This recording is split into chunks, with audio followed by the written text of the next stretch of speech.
Assalamualaikum warahmatullahi wabarakatuh. Salam, Om Swastiastu, Namo Buddhaya, salam kebajikan. Salam sejahtera bagi kita semua. Perkenalkan kami dari kelompok 8 Pendidikan Kewarganegaraan 25 akan sedikit membahas nih tentang materi revolusi industri 4.0 di bidang pajak. Nah, sebelum kami melanjutkan membahas materi, kami akan memperkenalkan diri kami terlebih dahulu nih. Maka stay tune.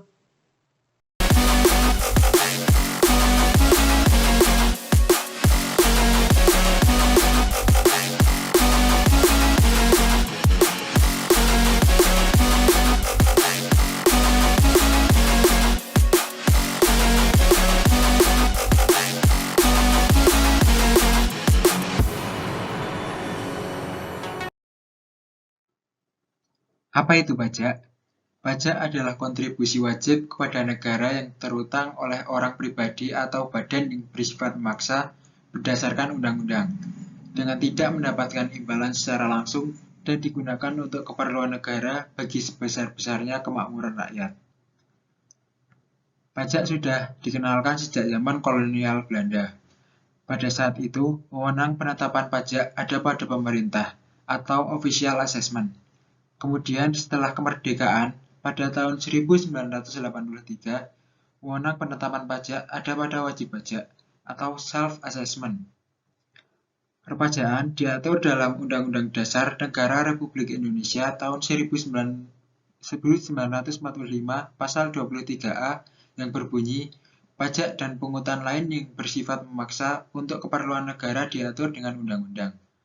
Kemudian perpajakan juga diatur dalam Undang-Undang Republik Indonesia Nomor 16 Tahun 2009 tentang penetapan peraturan pemerintah pengganti Undang-Undang Nomor 5 Tahun 2008 tentang perubahan keempat atas Undang-Undang Nomor 6 Tahun 1983 tentang ketentuan umum dan tata cara perpajakan menjadi undang-undang. Tahukah teman-teman bahwa pajak merupakan sumber pendapatan tertinggi negara Indonesia? Hal ini tertera pada Nota Keuangan Republik Indonesia tahun 2021 yang memperlihatkan bahwa pendapatan negara pada APBN tahun 2021 sebesar 1.743,6 triliun, di mana 1.444,5 triliunnya berasal dari pajak.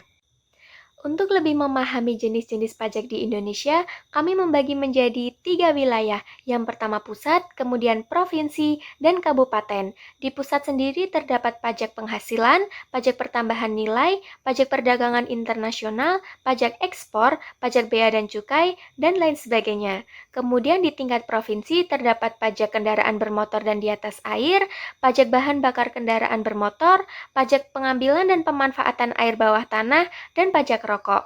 Kemudian yang terakhir adalah di tingkat kabupaten. Terdapat pajak reklame, kemudian restoran, hotel, hiburan, bumi dan bangunan, dan lain sebagainya. Lalu, apa saja manfaat pajak? Nah, secara umum manfaat pajak dibagi menjadi 4.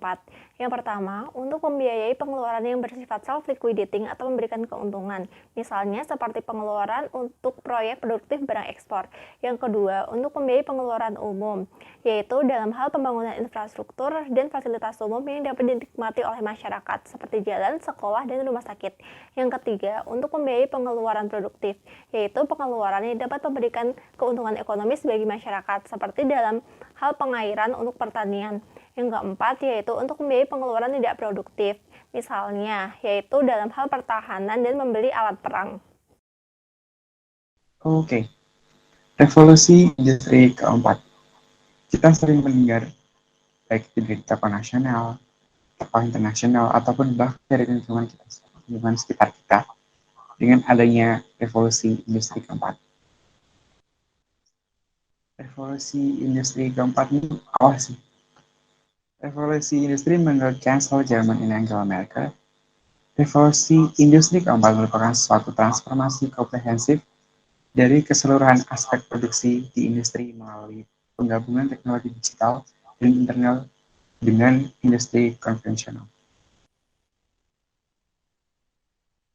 Konsep industri 4.0 pertama kali digunakan dalam pameran industri di Hanover, Hesse, Jerman pada tahun 2011.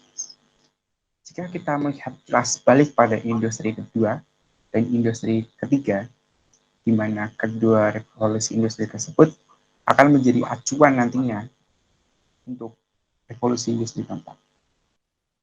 Revolusi industri kedua tidak akan muncul selama masih mengandalkan yang namanya otot, angin, maupun air untuk produksi.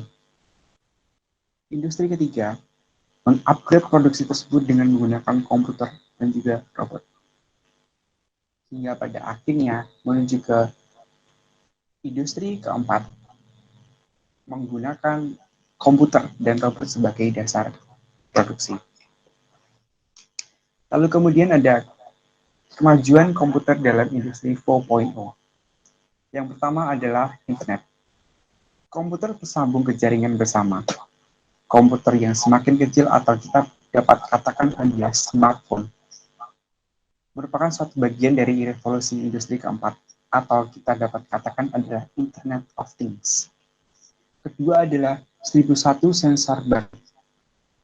1001 sensor baru dan 1001 cara untuk memanfaatkan informasi yang dapat dengan adanya sensor-sensor tersebut yang merekam segala data selama 24 jam.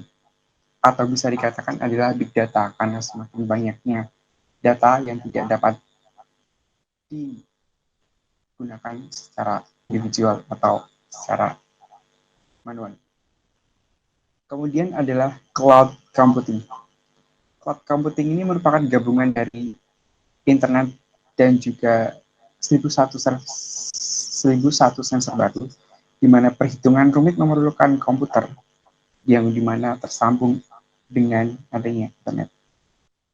Lalu kemudian ada machine learning, di mana mesin yang memiliki kemampuan untuk belajar, di mana dapat secara otomatis sadar bahwa melakukan suatu kesalahan dan dari kesalahan tersebut dapat diperbaikinya secara manual dan otomatis.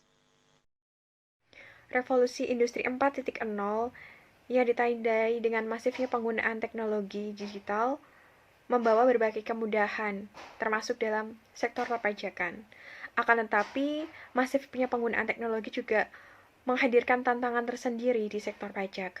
Tantangan tersebut diantaranya yang pertama, pesatnya pertumbuhan ekonomi digital lintas negara dan belum terdapat kesepakatan bersama antar negara terkait sistem perpajakan yang sesuai dengan perubahan ini menjadi tantangan di mana saat ini terdapat kecenderungan perusahaan teknologi digital yang tidak mendirikan kantor cabang di negara-negara tempat mereka memasarkan produk dan jasanya.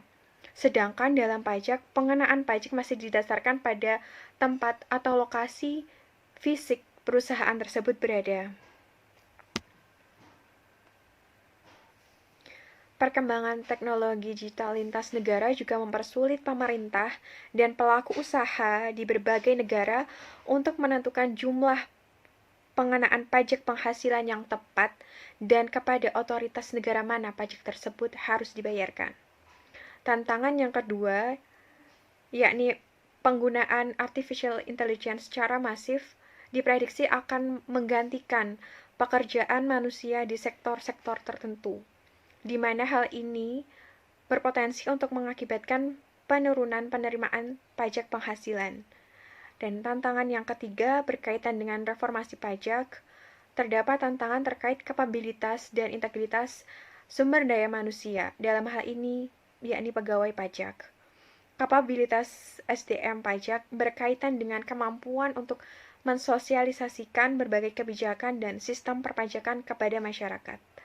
Di era revolusi industri 4.0, tantangan yang dihadapi berupa penguasaan bidang pengetahuan atau teknis, pemanfaatan teknologi digital, maupun antisipasi perubahan ekonomi, politik, sosial karena terjadinya digitalisasi.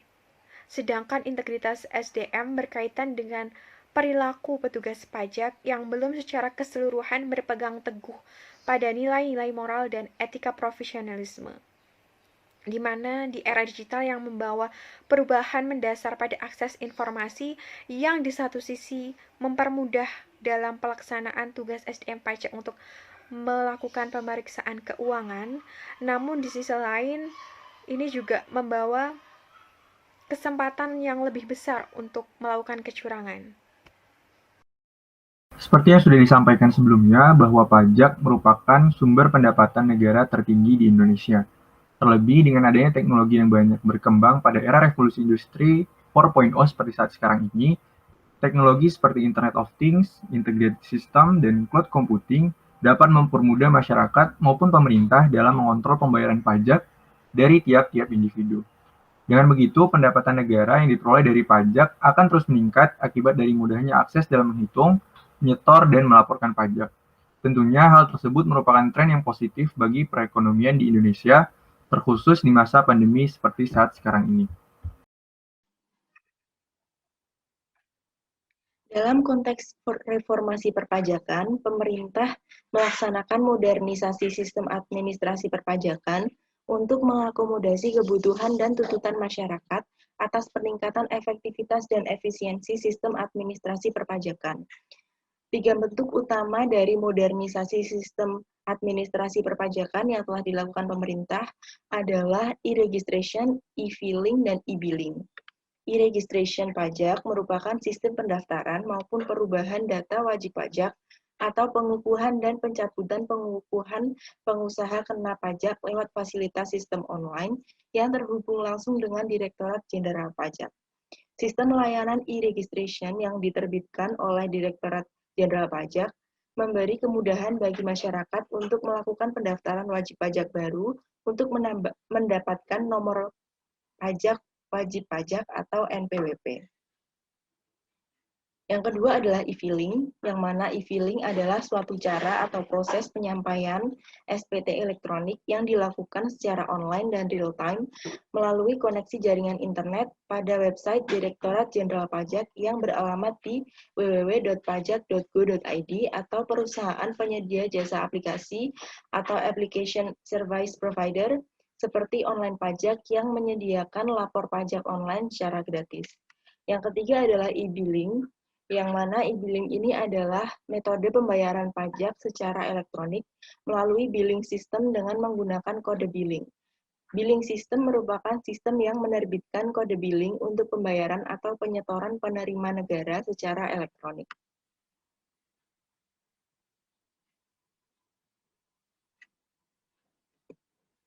Selanjutnya, ada juga kebijakan teknis yang dilakukan oleh pemerintah, di mana kebijakan teknis di bidang perpajakan ini diharapkan akan mampu menjadi strategi utama dalam pencapaian target perpajakan pada tahun 2019.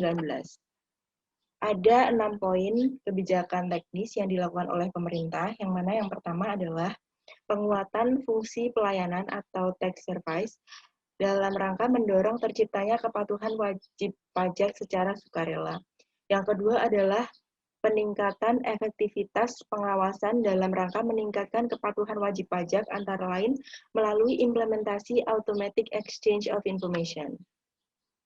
Yang ketiga adalah ekstensifikasi dan peningkatan pengawasan sebagai tindak lanjut pasca program tax amnesty. Yang keempat adalah peningkatan efektivitas fungsi ekstensifikasi melalui pendekatan end-to-end, antara lain penanganan sektor informal atau UMKM melalui pendekatan Business Development Services. Yang kelima adalah pelaksanaan penegakan hukum atau law enforcement secara berkeadilan. Yang keenam adalah melanjutkan reformasi perpajakan secara komprehensif, baik menyangkut SDM, peraturan perpajakan, teknologi informasi, maupun penyempurnaan bisnis.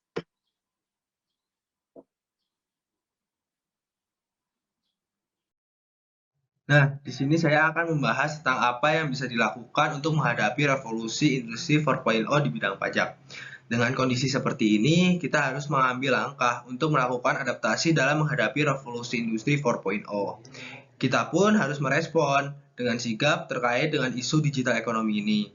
Hal tersebut supaya tidak terjadi kebocoran potensi penerimaan pajak. Alih-alih menunggu perubahan tax treaty yang akan memakan waktu lama, pemerintah juga harus menerbitkan aturan yang dapat digunakan sebagai payung hukum untuk menegakkan pajak pada transaksi digital ekonomi.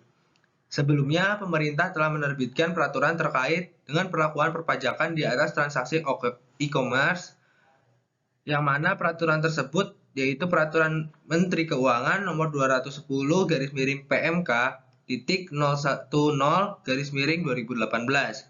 Namun peraturan tersebut dicabut sebelum diberlakukan. Hal ini menunjukkan bahwa pemerintah belum siap dalam menghadapi revolusi industri 4.0. Selain harus menyiapkan peraturan sebagai payung hukum, kita juga harus menyesuaikan diri di bidang teknologi. Kita juga harus dapat mengembangkan teknologi yang dapat memudahkan mendeteksi potensi perpajakan dan teknologi yang memudahkan wajib pajak dalam memenuhi kewajiban perpajakannya. Hal ini agar dapat meningkatkan kepatuhan wajib pajak dalam memenuhi kewajiban perpajakannya. Selain ekonomi digital e-commerce, pemerintah juga harus mewaspadai munculnya AI atau Artificial Intelligence yang akan berpengaruh terhadap penerimaan pajak. Nah, AI sendiri diprediksi akan menggantikan pekerjaan manusia di sektor-sektor tertentu, yang mana artinya akan banyak pengurangan tenaga kerja secara cepat yang digantikan oleh AI, seperti robot. Secara umum, hal tersebut akan meningkatkan angka pengangguran dan berdampak pada penurunan pajak penghasilan orang pribadi. Ketika tenaga kerja banyak yang digantikan oleh robot, tentu belum ada aturan perpajakan yang mengatur mengenai hal tersebut. Pemerintah harus mulai memikirkannya jika dalam waktu dekat benar-benar terjadi banyak pergantian tenaga manusia ke tenaga kerja robot. Karena perubahan di era revolusi industri 4.0 ini sangat cepat, maka kita juga harus meresponnya dengan cepat pula. Hal ini bertujuan agar potensi dari sektor baru yang signifikan dapat dioptimalkan sebagai penerimaan pajak. Jika kita tidak segera beradaptasi dengan kondisi yang ada saat ini, maka negara akan banyak kehilangan potensi penerimaan pajak. Jangan sampai Indonesia hanya menjadi pasar bagi brand-brand luar negeri tanpa bisa memajakinya. Selain itu, akan banyak industri yang menggunakan AI sebagai pengganti tenaga kerja manusia guna meningkatkan efisiensi produksi dan meningkatkan laba usaha. Kita harus mulai memikirkan nih bagaimana dapat memungut pajak atas teknologi tersebut. Hal ini bertujuan untuk memaksimalkan penerimaan pajak dalam momentum adanya revolusi industri 4.0. Mau tidak mau, suka tidak suka, perubahan pasti akan terjadi. Perubahan tidak dapat dicegah, kita hanya perlu menyesuaikan diri dengan perubahan tersebut agar dapat bertahan di tengah arus perubahan yang terus terjadi.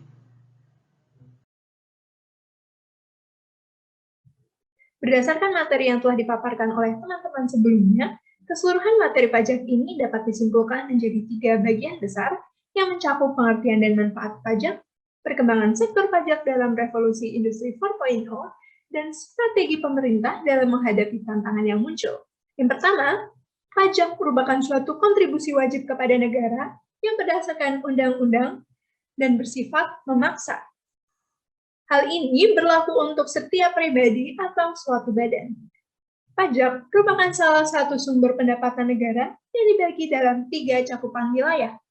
Ada pusat, provinsi, dan kabupaten. Selain sebagai sumber pendapatan negara, pajak juga memiliki manfaat untuk membiayai seluruh pengeluaran yang dibutuhkan oleh negara. Kedua, dalam rangka mendukung kemajuan revolusi industri 4.0, kini urusan perpajakan juga ikut berkembang untuk mengintegrasikan berbagai kemajuan internet seperti Internet of Things dan cloud computing yang dituangkan dalam bentuk modernisasi perpajakan yang mencakup e-registration, e-filing, dan e-billing. Ketiga, pemerintah Republik Indonesia telah menetapkan beberapa kebijakan teknis mengenai perpajakan pada tahun 2019 seperti penetapan tax service dan ekstensifikasi untuk menjawab tantangan yang muncul terkait dengan perkembangan sektor pajak dalam revolusi industri 4.0. Nah, kira-kira bagaimana pendapat teman-teman mengenai sektor pajak dalam revolusi industri 4.0? Tulis di kolom komentar ya. Let us know your opinion. Terima kasih banyak untuk teman-teman yang sudah menonton video pembelajaran ini. Kelompok 8 pamit undur diri, dan sampai jumpa.